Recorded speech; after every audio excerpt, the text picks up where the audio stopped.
Mwezi Juni mwaka 1978, taarifa ziligonga vyombo vya habari kuwa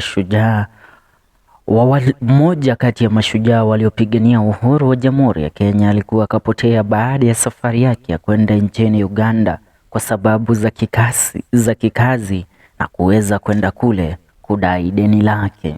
Taarifa hizi zilitia taifa hizi mbili ambazo ni Kenya pamoja na Uganda katika mvutano ambao ulikuwa kuelekea katika vita za mataifa haya mawili. Maana aliyekuwa kapotea sio mwingine ila ni Kungu Karumba, aliyekuwa mfanyabiashara maarufu sana nchini Kenya na pia rafiki wa karibu wa rais mwenda zake mzee Jomo Kenyatta.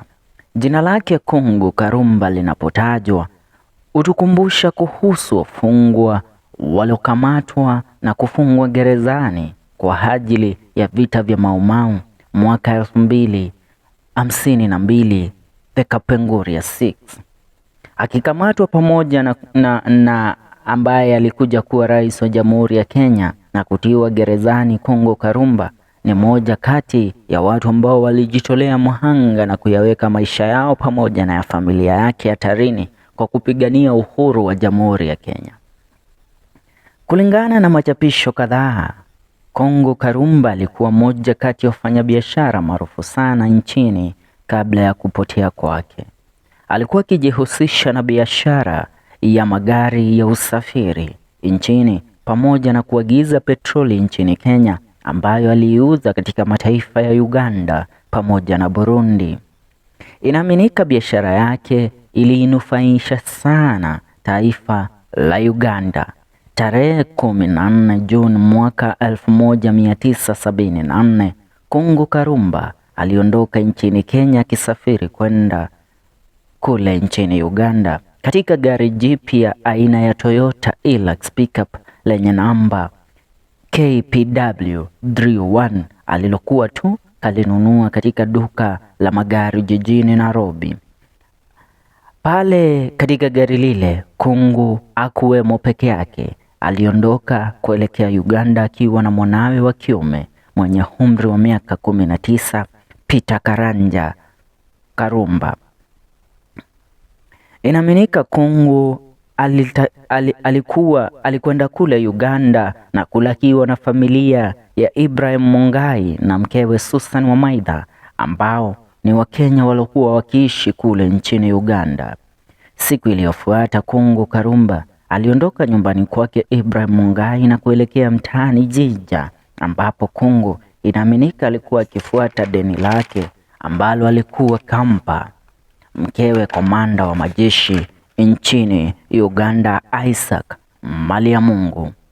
Mke huyu ambaye alitambulikana kama Margaret aligoma kulipa deni lake Kungu Karumba. Hivyo Kungu alikwenda kuitisha pesa zake asijue hii ilikuwa ndo mara yake ya mwisho kuonekana akiwa hai.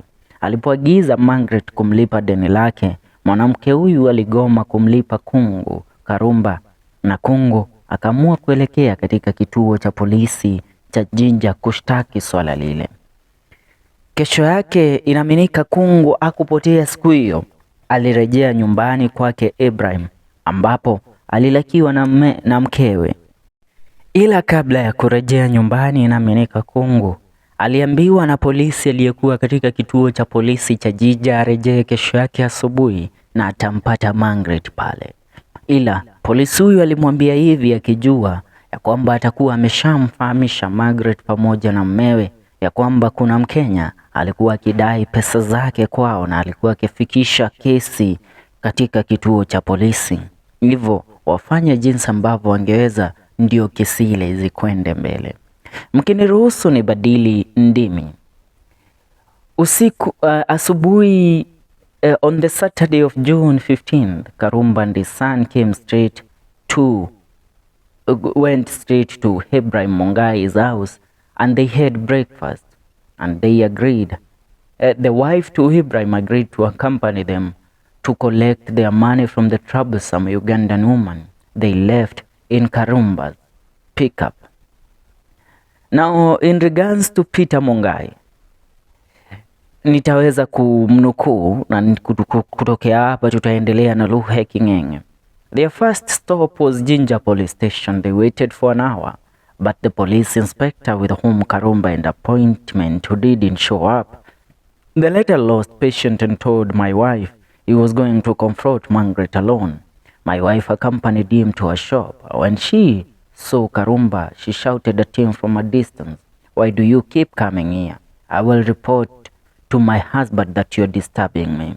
Unmoved, Karumba walked straight up to her and said, "Forget about your husband. Just look at me well. I am President Kenyatta's brother. If you don't pay my money, I will report this matter to Ugandan President Amin himself." There and then, Margaret dialed a number and said in Luganda, "Gudi Jare, is he there? Bwanja Mugambe Muita, tell him I'm calling him." Knowing how things were in Amin's Uganda at the time, the president was a murderous dictator presiding over a lawless country. My wife smelled danger and suggested that they go away and check whether the police inspector with whom Karumba had an appointment had come back. Karumba reluctantly agreed to leave. On their way out, my wife suggested that they first pass by the Kenya Cooperative Creamery's KCC milk depot to pick up supplies for our family shop before they proceeded to the police station.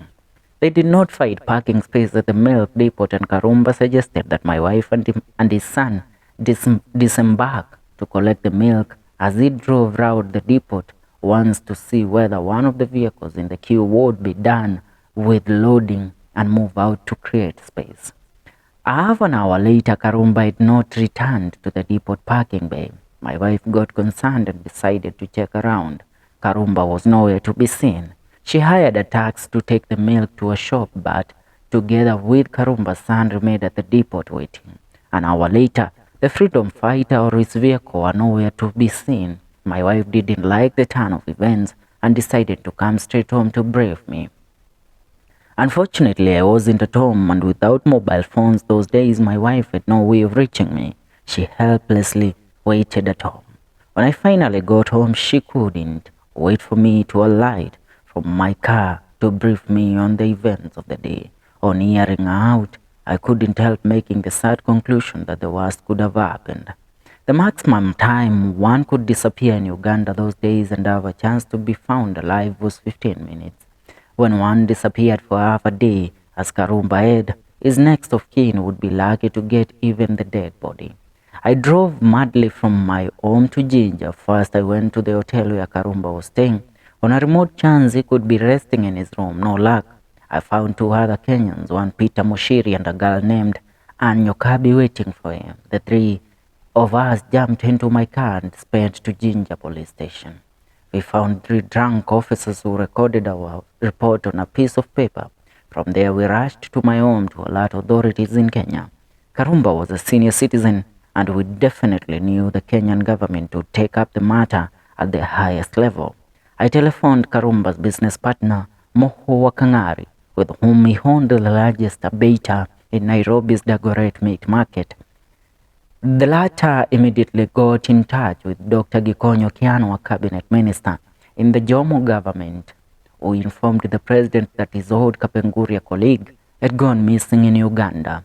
Events unfolded very fast. Just before 5 in the morning, we were woken up by the screeching of tires outside our gate. When I peeped through the window, I counted up to 8 army Land Rovers parked at our gate and thought, my God, they have come to kill us.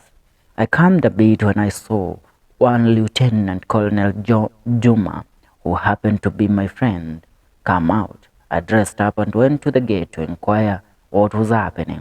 Nikukumbushe tu, huu ni ujumbe na ushuhuda kutokea kwa rafiki yake ambaye alikuwa akimhost Karumba kule nchini Uganda, Peter Mungai. Now, Lieutenant Colonel Juma told me President Kenyatta had telephoned President Amin in regard to Karumba's disappearance, and the latter had ordered immediate investigation. He asked me to go to Jinja police station, where one of the traded aides to President Amin, Colonel Isaac Maliamungu, was waiting. I found him banging the table with his pistol and menacingly demanding to be given the statement I had recorded the previous evening on Karumba's disappearance. He told me President Amin had taken a personal interest in the matter and that the Ugandan army, had been immobilized to search for Karumba. He advised me to go back home and wait until he contacted me. I did as instructed and hoped for the best, though my crystal ball was that the worst had happened. Early in the morning the following day, a barmaid who worked at my pub came to my house shaking. She told me a Ugandan army officer with whom she was having drinks the previous evening and confided in her that before his colleagues had killed President Kenyatta's brother, who was troubling a girlfriend to their boss, and dumped his body at Mabira Forest. I jumped into my car and drove to the road leading to the forest. I had a friend who operated a garage by the roadside and wanted to ask him whether by any chance he had seen a brand new pickup vehicle with a Kenyan registration drive by on Saturday. He easily remembered having seen it pass by, driven by an army officer sandwiched between the driver and another army officer.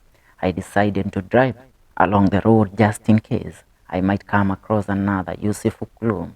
Sure enough, just at the boundary of Madhavani's sugar factory and Mabira Forest, I found some shirt wrappings I had seen in Karumba's vehicle. I picked 6 of them and sped back to Jinja police station to report the new development.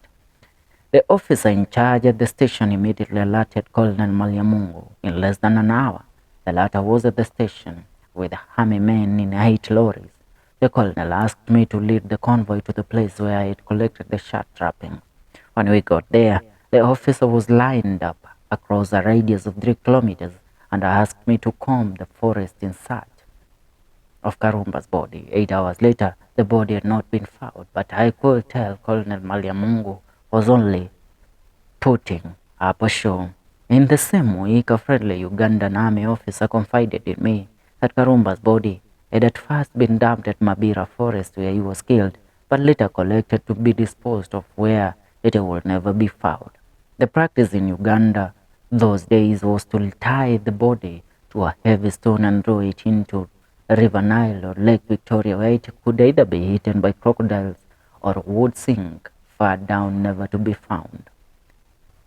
When I first wrote the story, a person who didn't give his name called the nation officers and asked to talk to me. He said the story, as told to me by Mungai and corroborated by Karumba's son, who was with them in Uganda, was a fabrication by the Kenyan government. His version of events was that the freedom fighter met his head when he went to the home of prominent politician and demanded his share of money allegedly paid by the British government as compensation of ex-Mau Mau fighters. The politician wasn't amused and ordered Karumba shot dead, his body buried in the politician's compound and a banana planted on top to conceal the grave. I asked the caller how he got to know about it. He replied that at the time he worked for the paramilitary GSU and was one of the gangs at the politician's private home. I told him his was certainly an interesting story and said I wanted to sit with him to hear more of it. He promised to call back and tell me where to meet him. 19 years later, I'm still waiting for his telephone. Now this is a story, ni kati ya story ambazo ukisikiza vizuri utagundua kwamba Karumba alikufa pesa zake. Na hiyo ilikuwa ni serikali ya Amin Dada, dikteta moja kati ya madikteta wakubwa sana kuwaitokea katika bara la Afrika. So Kenyatta na Amin Dada walikosana sana na kukawa na mvutano mkubwa ambao karibu upelekee vita kati ya taifa la Kenya na Uganda baada ya kifo cha Kungu Karumba ambaye alikuwa ni rafiki wa karibu sana wa mzee Jomo Kenyatta. Ni hayo kwa sasa kulingana na kisa hiki. Natumai